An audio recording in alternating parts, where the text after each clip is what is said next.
Radhe Krishna friend. तो स्वागत है आपका भक्ति मार्ग की चर्चा चैनल में। तो जैसा कि आपको पता है, अब हम नित्य रोज गीता जी का पाठ ला रहे हैं। तो हमने पहला अध्याय डाल चुका है और अब हम दूसरा अध्याय लाए हैं। तो ये हमारे दूसरे अध्याय की वीडियो है। तो बिना वक्त गवाए हम स्टार्ट करते हैं। बोलो जय श्री कृष्ण, राधे राधे। अर्जुन कहे श्री कृष्ण को, सुनो कृष्ण भगवान, देखना चाहूं जो आज मैं दोनों सैन महान जो वीर लड़ने आए, क्या क्या उनके नाम संग संग कितने लाए। रथ मेरे को ले चलो दो सेना म्यान, बेजर मानो मम कथन सुनो कृष्ण भगवान। दूसरा अध्याय प्रारंभ थे। संजय ने कहा, हे धृतराष्ट्र। तब श्री कृष्ण व्याकुल चित अर्जुन से बोले, हे अर्जुन, अनार्य के सेवन करने योग्य अपयश कारक मोह इस समय तुम्हारे मन में कहां से आया। तुम कायर मत बनो, शोभा नहीं देता। तुम हृदय की दुर्बलता को त्याग कर युद्ध के निमित्त खड़े हो जाओ। अर्जुन ने कहा, हे मधुसूदन, मैं रण में पूज्य भीष्म और द्रोणाचार्य के ऊपर बाण प्रहार कर कैसे युद्ध करूं। गुरुजनों को मारकर इनके रक्त से सने भोगों को कैसे भोगूंगा। हम नहीं जानते कि संग्राम में हम दोनों में से कौन जीतेगा। यदि हम जान भी लें तो भी जिनको मार करके हम जीवित नहीं रहना चाहते, वही धृतराष्ट्र के पुत्र हमारे सामने प्रस्तुत हैं। मैं आपसे पूछता हूँ, जिससे निश्चय करके मेरा भला हो वह मुझे समझा कर कहिए, क्योंकि मैं आपका शिष्य हूँ। मुझे शिक्षा दीजिए। मुझे पृथ्वी का निष्कंटक राज मिल जाए और देवताओं का भी अधिपत्य मिल जाए, तो भी ऐसा कोई उपाय नहीं दिखता कि जो मेरी इंद्रियों के शोक को दूर करे। हे गोविंद, मैं युद्ध नहीं करूंगा। यह कहकर अर्जुन चुप हो गए। संजय बोला, हे राजन, दोनों सेनाओं के मध्य में खिन्न होकर बैठे अर्जुन से श्री कृष्ण ने ये वचन कहे, हे अर्जुन, जिनके लिए शोक नहीं करना चाहिए तो उसके लिए शोक करता है, और पंडितों के से वचन तो कहता है, परंतु पंडित लोग न मरों का शोक करते हैं न जीवितों का। यह बात असंभव है कि मैं पहले न था, तुम न थे और ये राजा भी न थे और इसके बाद नहीं रहेंगे। जैसे देहधारियों की इस देह को लड़कपन, जवानी, बुढ़ापा ये अवस्था होती हैं, तैसे ही मृत्यु के बाद दूसरी देह की भी होती हैं। इसीलिए पंडित लोग मोह को प्राप्त नहीं होते। हे नरश्रेष्ठ, सुख दुख को समान मानने वाले, जिस वीर पुरुष को ये बाह्य पदार्थ क्लेश नहीं देते, वह मोक्ष पाने का अधिकारी है। असत वस्तु का तो अस्तित्व नहीं है और सत्य का अभाव नहीं है। इस प्रकार इन दोनों को ही तत्वज्ञानी पुरुषों ने देखा है। जिससे सारा संसार व्याप्त है, उसको अविनाशी जानो, क्योंकि इस नाश रहित आत्मा का विनाश करने में कोई समर्थ नहीं है। अतएव हे भारत, तुम युद्ध करो। जो पुरुष इस आत्मा को मारने वाला तथा जो मरने वाला मानते हैं, वे दोनों ही ज्ञानी नहीं हैं, क्योंकि यह आत्मा न मरती है न मारती है। आत्मा न कभी जन्मती है और न कभी मृत्यु को प्राप्त होती है। नष्ट होने पर भी वह नाश को प्राप्त नहीं होती। जो पुरुष इस आत्मा को नित्य अविनाशी, निर्विकार और अजन्मा मान जानता है, वह किसको घात करावेगा और किसको मारेगा। जिस प्रकार मनुष्य पुराने वस्त्र को फेंककर नए वस्त्र ग्रहण करता है, उसी प्रकार आत्मा पुरानी देह छोड़कर नई देह धारण करती है। आत्मा को शस्त्र नहीं काट सकते, अग्नि नहीं जला सकते, जल भिगो नहीं सकता। यह विनाशी, सर्वव्यापी, स्थिर, अचल और सनातन है। यह इंद्रियों से जानी नहीं जा सकती। यह कल्पना से भी परे है। इसीलिए ऐसा जानते हुए तुम्हें शोक करना उचित नहीं। हे महाबाहो, यदि तुम इस आत्मा को नित्य जन्म लेने और नित्य मरने वाली मानते हो, तो भी तुमको शोक नहीं करना चाहिए, क्योंकि जो जन्मा उसकी मृत्यु और जिसकी मृत्यु हुई है उसका जन्म निश्चय है। अतः जो बात अनिवार्य है उसके लिए सोच करना व्यर्थ है। जन्म लेने से पहले क्या था किसी को मालूम नहीं, फिर मरने के पीछे क्या होगा कोई नहीं जानता। ऐसी दशा में किसी बात का सोच करना क्या तुमको उचित है? इस कारण सब प्राणियों के विषय तुमको सोच करना उचित नहीं है। अपने धर्म को भी सोचकर तुमको घबराना उचित नहीं है, क्योंकि क्षत्रिय को धर्म पूर्वक युद्ध से और कुछ भला करने वाला नहीं है। हे पार्थ, बिना इच्छा किए स्वर्ग का द्वार रूप यह युद्ध तुमको स्वतः प्राप्त हुआ है। ऐसा सुअवसर भाग्यवान क्षत्रियों को ही मिलता है। यदि तुम अपने धर्म के अनुसार इस संग्राम को न करोगे तो अपना धर्म और बढ़ाई खोद बैठोगे। सब लोग सदा तुम्हारी अपकीर्ति करेंगे और प्रतिष्ठा वाले पुरुषों के लिए अपयश का होना मृत्यु से भी बढ़कर है। ये महारथी समझेंगे कि अर्जुन डरकर संग्राम से हट गया और अब तक जो लोग तुम्हारा मान करते थे वे अपयश करने लगेंगे। शत्रु लोग तुम्हारे पराक्रम की निंदा करते हुए अनेक प्रकार के दुर्वचन कहेंगे। इससे बढ़कर दुख तुमको और क्या होगा? यदि तुम युद्ध में नष्ट हो गए तो स्वर्ग का सुख भोगोगे और जीतने पर सब पृथ्वी तल पर राज्य करोगे। इसीलिए युद्ध के निमित्त दृढ़ प्रतिज्ञ होकर खड़े हो जाओ। सुख दुख लाभ हानि जय पराजय इनको समान समझकर लड़ने के लिए तैयार हो। ऐसा करने से तुम पाप को प्राप्त नहीं होगे। हे पार्थ, मैं तुझको कहा गया अब निष्काम कर्म योग के विषय में सुन। जिस ज्ञान को पाकर कर्म बंधन से तेरी मुक्ति होगी। कर्म योग मार्ग एक बार प्रारंभ किए बिना कर्म का नाश नहीं होता और विघ्न पड़ने पर भी शुभ फल होता है, और इस कर्म का केवल प्रारंभ ही संसार के भय से छुड़ाकर पूर्ण ब्रह्म प्राप्त कराता है। निश्चय करने वाली बुद्धि इस निष्काम कर्म में एक ही है और कामना वाले पुरुषों की बुद्धि एकाग्र नहीं रहती। हे अर्जुन, अज्ञानी उस पुष्पिता वाणी को ही स्वर्ग सुख से बढ़कर कुछ नहीं समझते। स्वर्ग सुख को ही उत्तम पुरुषार्थ समझते हैं। उनको कामनाओं से चित्त व्याकुल होने के कारण निश्चयात्मक बुद्धि मोक्ष साधन की नहीं उत्पन्न होती, कारण कि उनका चित्त भोगादि में सदैव निमग्न रहता है। जिन मनुष्यों का चित्त इस प्रकार मोह लिप्त है और जिनकी आसक्ति भोग विलास ऐश्वर्य में है, ऐसे पुरुषों के अंतःकरण में निश्चयात्मक बुद्धि नहीं होती है।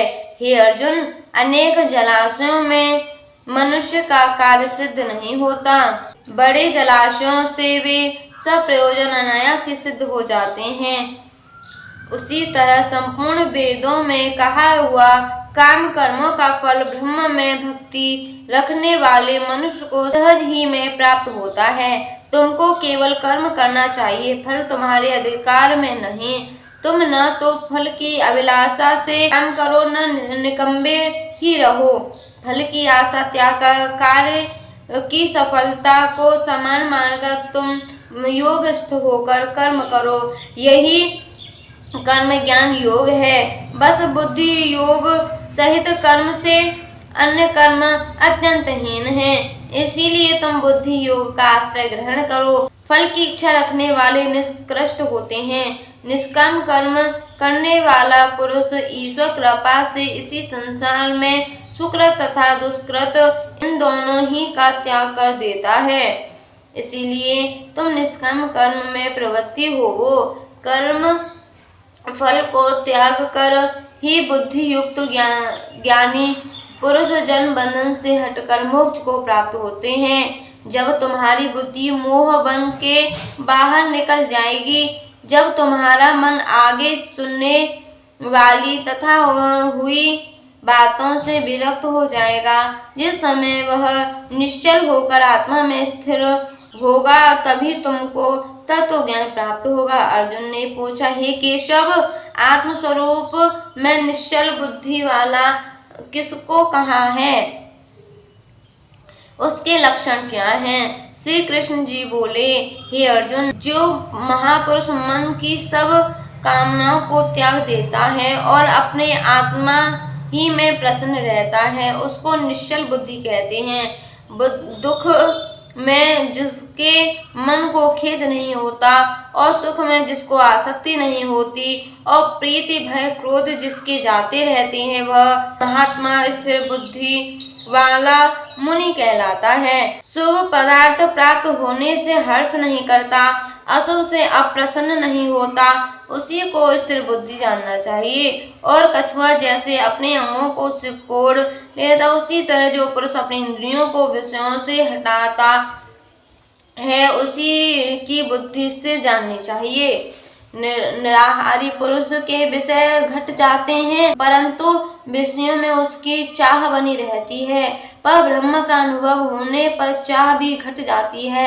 हे अर्जुन, मोक्ष में प्रत्यक्ष करने वाले विद्वान व्यक्ति को भी प्रबल इंद्रियां बलात्कार से उसके मन को जीत लेती हैं।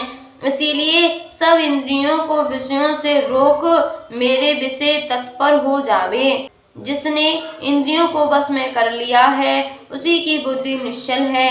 जो पुरुष विषयों के ध्यान में रहता है, उसकी प्रीति हो जाती है।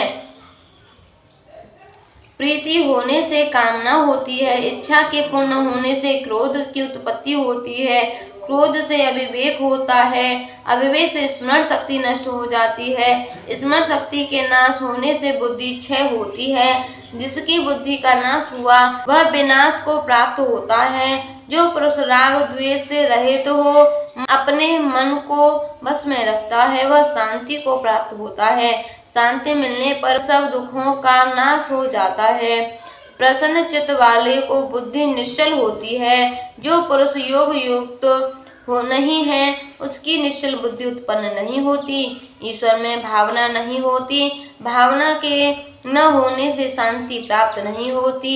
अशांत को सुख कहाँ से मिलेगा?